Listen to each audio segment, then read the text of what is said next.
The Clippers defeated the Dallas Mavericks 109-97. This game's score is deceptive. You would think it wasn't really that big of a blowout since it was only a 12-point margin of victory by the Clippers, but it was a lot worse than the final score. This game was really over at halftime when the Clippers were up 56-30 on the Dallas Mavericks. And 30 is a really low score for a halftime game.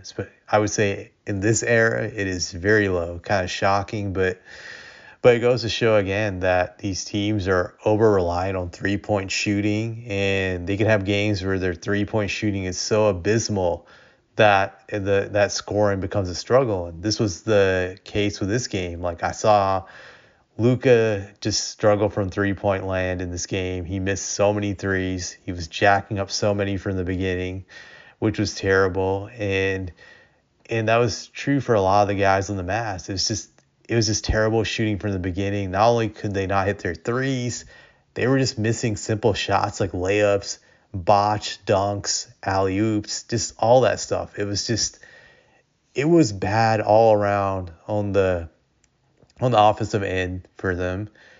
You can credit the Clippers for their defense. Sure, that was a factor, I would say, for sure.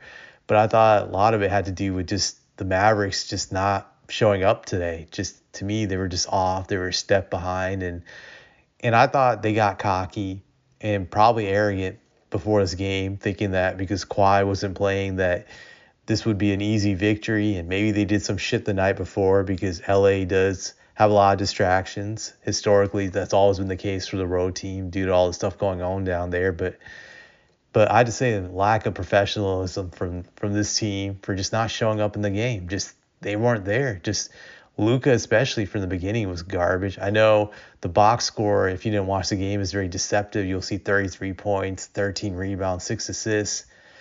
But if you watch the game, you could see he was pretty much shit until probably the late third quarter, fourth quarter, and by then it's just stat padding. So he was not playing his best game. I would say Kyrie had a good game. He was the only guy who was scoring efficiently in this game. The rest of the team was just trash. And then you look at the Clippers end, just James Harden channeled MVP Harden from his Houston days in this game. He was doing it all in this game. He was being a great playmaker. He was hitting his shots. He was very efficient.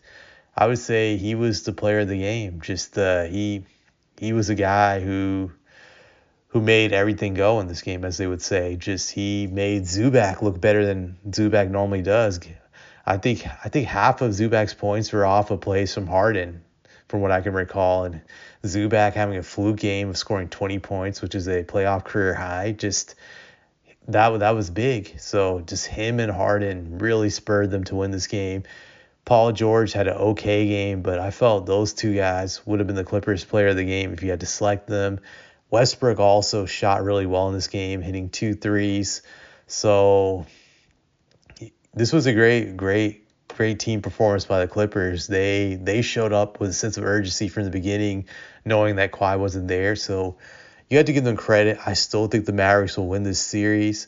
They'll get their head out of their ass, and game 2 will be super competitive. I expect a much better game from Doncic. Historically, he's always been great during the playoffs.